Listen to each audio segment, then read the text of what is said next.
The concept of comparative advantage is somewhat abstract and easiest to explain and understand by using examples. Let's use the example of television manufacturing in the United States and in other countries to illustrate comparative advantage. In the 1960s, several American television manufacturers were in business. Today, no American television manufacturers exist, yet Americans still purchase and enjoy televisions. This raises two questions.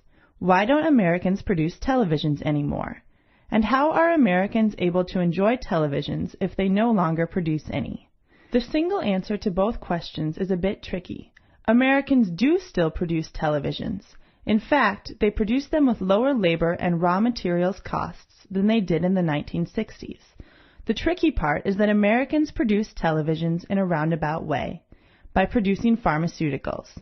You see, Americans are able to produce enough pharmaceuticals for domestic use as well as for export. Some of the drugs are sold to Japan and other countries that produce televisions.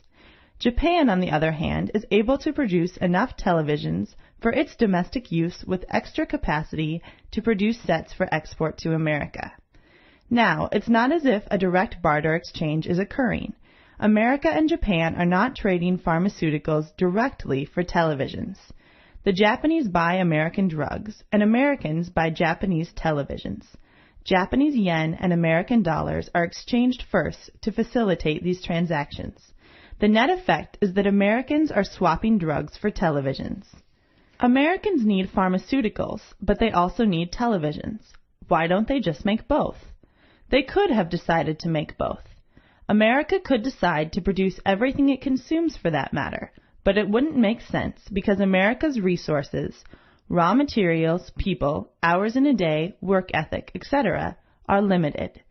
Even if it could produce everything better than everyone else in the world, it would be a better idea, given its unique mix of resources, available technology, and skills, to specialize in those things America can produce comparatively better than other things, and trade for the rest. Even though they might be efficient at television production, Americans are even more efficient at making drugs. Therefore, by specializing in trading, Americans and Japanese can each enjoy more of both goods. The roundabout way to wealth is really the theory of comparative advantage, which was figured out by David Ricardo. The name comparative advantage can be confusing because it means compared to other products, not to other countries. Comparative advantage means that when nations specialize in providing the products in which they have the lowest opportunity cost, world output will be higher. Like nations, individuals will also achieve income by specializing in what they do best. Trade or fade. The roundabout way to wealth works.